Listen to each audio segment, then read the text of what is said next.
তাআলা যেটা বর্ণনা করেছেন যে আল্লাহ তাআলা আলমে আরোহাতে রুহের জগতে আমাদের রুহগুলোকে সৃষ্টি করেছেন এবং সৃষ্টি করে তিনি বলেছিলেন যে আলাস্তু বিরব্বিকুম, আমি কি তোমাদের রব নই? তখন আমরা সকলে সেখানে বলেছিলাম যে বালা, অবশ্যই আপনি আমাদের রব। আমরা আল্লাহকে রব হিসেবে স্বীকৃতি দিয়েছি। এখন রব হিসেবে যখন স্বীকৃতি দিচ্ছি, তার বিপরীত পাশে যে শব্দটা সেটা হচ্ছে আব্দ বা গোলাম, অর্থাৎ গোলামিত্ব, আত্মসমর্পণকারী। যেটা আমরা যদি মুসলিম বলি, মুসলিম মানে হচ্ছে আত্মসমর্পণকারী। আসলামতু লিরাব্বিল আলামিন, আমি আমার রবের কাছে আত্মসমর্পণ করলাম। এখন আরেকটা কোশ্চেন আপনাদেরকে করি, সেটা হলো যে এই পৃথিবীতে কি আমরা নিজের ইচ্ছায় এসেছি নাকি অন্য কারো ইচ্ছায় এসেছি? বলুন, নিজের ইচ্ছায় কে কে আসছেন এই দুনিয়াতে? আচ্ছা, বিষয়টা খুব কমপ্লেক্স মনে হয় না? আমরা কেউই আসলে নিজের ইচ্ছে পৃথিবীতে আসি নাই। তাহলে কার ইচ্ছে আসলাম এই পৃথিবীতে? সন্দেহ আছে? সন্দেহ নাই। তাহলে আল্লাহ তাআলার ইচ্ছা যদি আমরা পৃথিবীতে এসে থাকি, তাহলে আল্লাহ তাআলার একটা উদ্দেশ্য আছে কি নেই? আছে। এখন এই উদ্দেশ্যটা কে বলতে পারবেন যে আসলে আল্লাহ আমাদেরকে কেন পাঠাইছেন দুনিয়ায়? হ্যাঁ, শুনি একজন। একমাত্র তার ইবাদত করার জন্য। আর কেউ বলবেন? পরীক্ষার জন্য। আর আর কালকে নাকি আপনাদের পরীক্ষা আছে অনেকের। আল্লাহ, যদি কোনো কারণে কারো রেজাল্ট খারাপ হয়, দায়ভার তো শিবিরের উপর চলে আসবে। আর এই জায়গায় সবচেয়ে বেশি দায়ভার নিতে হবে আমাদের বিপি এবং জিএস কে। তো ঠিক আছে, আমি সংক্ষেপে শেষ করছি। তাহলে দেখুন, আল্লাহ তাআলা যদি তার ইচ্ছে আমাদেরকে পাঠিয়ে থাকে, নিঃসন্দেহে পৃথিবীতে আমরা যত ইনভেনশন আছে, যত আবিষ্কার দেখি, প্রত্যেক আবিষ্কারক যাই তৈরি করে না কেন, সেটার একটা উদ্দেশ্য অবশ্যই থাকে। তাহলে আল্লাহ তাআলার অনেকগুলো উদ্দেশ্যের মধ্যে আমরা বেসিক কয়েকটা উদ্দেশ্য দেখতে পারি যে আল্লাহ তাআলা যেটা কোরআনে বলেছেন, ওয়ামা খলাকতুল জিন্না ওয়াল ইনসা ইল্লা লিয়াবুদুন, আমি মানুষ এবং জিনকে সৃষ্টি করেছি শুধুমাত্র আমার ইবাদত করার জন্য, আমার গোলামি করার জন্য। এখন ইবাদতের সংজ্ঞা অনেক ব্যাপ্তিময় একটা বিষয়, অনেক বড় একটা বিষয়।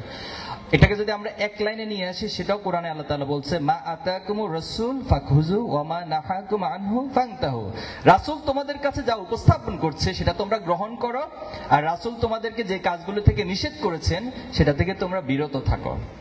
এখন দেখুন, আমরা যদি আল্লাহর গোলামি করি, তাহলে এটা উপকারটা কার? আল্লাহর না আমাদের? আমাদের। আর আমরা যদি আল্লাহর গোলামি না করি, তাহলে ক্ষতিটা কার? আমাদের।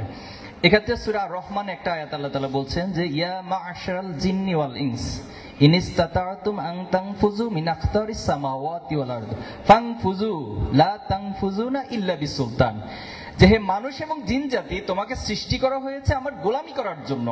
এখন আমার এই পৃথিবীর ব্যবস্থাপনা, আমার এই সিস্টেম, আমি তোমাকে যে ম্যানুয়াল দিচ্ছি, যে নির্দেশনা দিচ্ছি, সেটা যদি তোমার ভালো না লাগে, ফানফুযু, তুমি বের হয়ে যাও। এরপর আল্লাহ বলছেন লা তানফুযুনা ইল্লা বিসুলতান, তুমি বের হয়ে কোথায় যাবা? এই পৃথিবীতে যদি আপনাকে ঢাকা বিশ্ববিদ্যালয় থেকে বের করে দেয়, আপনি তো চিটং গিয়ে ভর্তি হবেন, চিটং থেকে বের করে দিলে রাজশাহী ভর্তি হবেন, বাংলাদেশ থেকে বের করে দিলে ইন্ডিয়া অথবা অন্য কোথাও যাবেন। কিন্তু আল্লাহর রাজত্ব থেকে বের হয়ে কোথায় যাবেন? পৃথিবী থেকে ছেড়ে দিয়ে যদি আপনি চাঁদে যান, চাঁদটা কার? সন্দেহ আছে? আপনি মঙ্গল গ্রহে বলবেন যে আমি মঙ্গল গ্রহে চলে যাব, এই ব্যবসা বাণিজ্য ভালো লাগে না, এত উদ্যোক্তা, এগুলো সব বাদ, এত পড়াশোনা। মাঝখানে আপনারা ডাকসুর ইলেকশনের সময় সম্ভবত সাদিক ক্যাম্প ব্যাগে একজন বলতেছেন যে বিজনেস স্ট্র্যাটেজি, এত পড়াশোনা একটু কমানোর সুযোগ আছে কিনা, ভিডিওটা দেখছিলাম আমি। তো এ জাতীয় কিছু বিষয়, তো সবকিছু ছেড়ে দিয়ে যদি আপনি মঙ্গল গ্রহে চলে যান, সেই মঙ্গল গ্রহটা কার? নিঃসন্দেহে আল্লাহ। তাহলে লিল্লাহি মুলকুস সামাওয়াতি ওয়াল আরদি, আসমান ও জমিনে যা কিছু আছে সবকিছু আল্লাহ তাআলার জন্য। তাহলে এখন আমরা যে আল্লাহর গোলামের জন্য সৃষ্টি করা হয়েছে, এই গোলামির যে নির্দেশনা, এটা আপনাকে কোরআন থেকে নিতে হবে, আল্লাহ রাসূলের সুন্নাহ থেকে নিতে হবে। যালিকাল কিতাবু লা রাইবা ফিহি, সেই কোরআন থেকে আপনাকে পড়তে হবে। একটু জানতে চাই, আপনাদের নিজেদের কাছে কোরআন সংরক্ষিত আছে কার কার? একটা কোরআন অর্থ সহ হোক অথবা অর্থ ছাড়া হোক, ইংলিশ হোক, ম্যাক্সিমামের কাছে আছে। ধন্যবাদ আপনাদেরকে। যাদের কাছে নাই, আমি ফরাদ ভাইকে অনুরোধ করব একটু যাদের কাছে নেই পৌঁছানোর ব্যবস্থা করবে ইনশাআল্লাহ। এখন আসেন, আমি সেকেন্ড যে বিষয়টা আপনাদেরকে বলতে চাই, যে আপনারা তো দুনিয়ার অনেক ব্যবসার কথা আজকে আলোচনা হয়েছে। আমরা কোরআনের একটা আয়াতকে যদি একটু সামনে রাখি, আল্লাহ তাআলা নিজে আমাদেরকে একটা ব্যবসায়ের অফার করছেন। সূরা সফের 10 নম্বর আয়াত, ইয়া আইয়ুহাল্লাযীনা আমানু হাল আদুল্লুকুম আলা তিজারা ইজারা মানে হচ্ছে বিজনেস, চুক্তি, এটা আদান প্রদান হবে কোনো কিছুর। এখন এটার কাজ কি? এটার কাজ হচ্ছে তুমজিকুম মিন আযাবিন আলীম, তোমাদেরকে জাহান্নামের কঠিন আযাব থেকে এই ব্যবসাটা মুক্তি দিবে। এখন তোমাদের করণীয় কি? এই ব্যবসার জন্য করণীয় কি? করণীয় হচ্ছে তুমিনুনা বিল্লাহি ওয়া রাসূলিহি ওয়া তুজাহিদুনা ফি সাবিলিল্লাহি বিআমওয়ালিকুম ওয়া আনফুসিকুম। তোমরা আল্লাহর রাস্তায় সর্বাত্মক প্রচেষ্টা চালাবা, আল্লাহর এই জমিনে আল্লাহর দ্বীনকে প্রতিষ্ঠা করার জন্য, আল্লাহর হুকুমকে প্রতিষ্ঠা করার জন্য। আকিমুদ্দিন, আল্লাহ আমাদেরকে বলছে যে তোমরা দ্বীনকে প্রতিষ্ঠা করো। কেন দ্বীনকে প্রতিষ্ঠা করতে হবে? আমরা দেখেছি পৃথিবীতে যত মানবীয় মতবাদ এসেছে তারা একটা গোলক ধাঁধা নিয়ে পৃথিবীবাসীর কাছে উপস্থাপিত হয়। এরপর দেখা যায় তাদের হাত ধরে সেই গোলক ধাঁধার মতবাদ তারাই আবার নষ্ট করে, তারাই ভঙ্গ করে, তারা আবার নতুন আরেকটা মতবাদ নিয়ে আসে। তারা বলে যে আগে যা ছিল সব ভুল ছিল, নতুন করে আরেকটা মতবাদ দিয়ে আসা হয়। এরপরে পৃথিবীতে যদি আজকে দেখি যে পশ্চিমা যে সভ্যতা, তারা আমাদেরকে সভ্যতা শিখায়, তারা আমাদেরকে জ্ঞান বিজ্ঞানের উৎকর্ষতা শিখায়, তারা আমাদেরকে মানবতার সকল সবকগুলো এসে আমাদেরকে দেয়। হিউজ পরিমাণ মানবাধিকার সংগঠন তারা তৈরি করেছে। অথচ আমরা চাক্ষুষ দেখছি যে পৃথিবীতে মানবাধিকার যদি লঙ্ঘন হয় সবচেয়ে বেশি তাদের হাত ধরে হচ্ছে। আজকে যদি ফিলিস্তিনের দিকে তাকান, এই ফিলিস্তিনে নির্মম যে হত্যাকাণ্ড হচ্ছে, এর জন্য কারা দায়ী?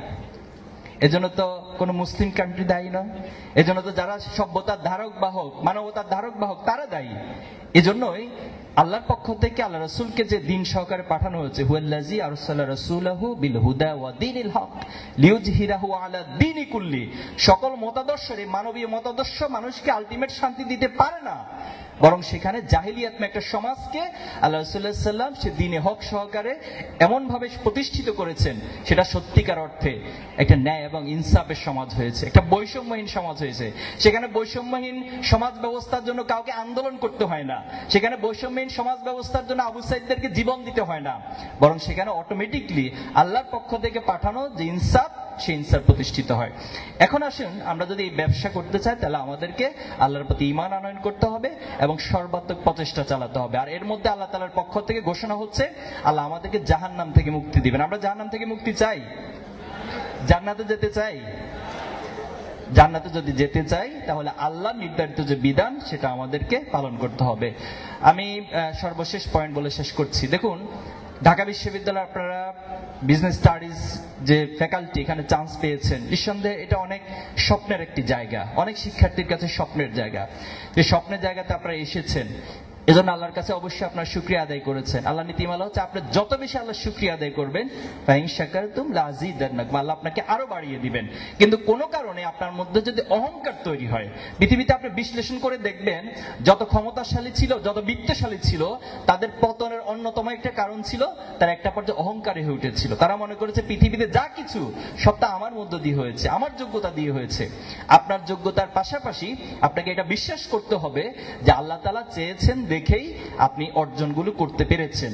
আর এক্ষেত্রে আল্লাহর প্রতি যত শুকরিয়া আদায় করবেন আল্লাহ আপনাকে আরো বাড়িয়ে দিবেন। আমার পয়েন্টটা হচ্ছে, যারা ভালো তাদেরকে সব ক্ষেত্রে ভালো হইতে হয়। আপনি সাপোজ খুব ভালো একজন ছাত্র, কিন্তু আপনার বাবা মায়ের কাছে সন্তানের ক্রাইটেরিয়া থেকে যখন বিশ্লেষণ করা হবে, তখন তাহলে কি দিন শেষে আপনাকে আমরা ভালো বলতে পারবো? পারবো না। আপনি খুব হাইলি সিজিপি আপনার, বাট আপনার যারা ফ্রেন্ড সার্কেল রয়েছে কেউ আপনার ব্যবহারে কখনো সন্তুষ্ট হয় না, আপনার আচরণে কেউ সন্তুষ্ট হয় না, আপনার প্রতি সবার একটা নেগেটিভিটি সবার মধ্যে কাজ করে, তাহলে তো আপনার এই সিজিপিএ এই সমাজে আপনার বন্ধুদের মধ্যে কোনো ইম্প্যাক্ট তৈরি করতে পারলো না, তাহলে এটা তো দিন শেষে ভালো হলো না। আপনি সমাজের মানুষের কাছে ভালো হতে হবে, আপনি শিক্ষকদের কাছে ভালো হতে হবে। এজন্য ছাত্র শিবির একটা বড় কনসেপ্ট হলো, ছাত্র শিবির যখন প্রতিষ্ঠিত হয়েছিল তখন প্রতিষ্ঠাকালীন যারা আমাদের দায়িত্বশীল ছিলেন তারা এই বক্তব্যটা সব জায়গায় দিতেন যে ছাত্র শিবির মানেই হচ্ছে একটা প্যাকেজ প্রোগ্রামের মধ্য দিয়ে তার একাডেমিক এক্সেলেন্সি, তার মোরাল এক্সেলেন্সি এবং সমাজের প্রতি তার যে কমিটমেন্ট, দায়বদ্ধতা, সব কিছুর মধ্য দিয়ে সে সব জায়গায় ভালো হবে। আমরা কি পারবো সে ভালোটা হতে? আল্লাহ আমাদেরকে তৌফিক দান করুক। আজকে এখানেই থাক, ভবিষ্যতে দেখা হলে আবার কথা হবে। আসসালামু আলাইকুম।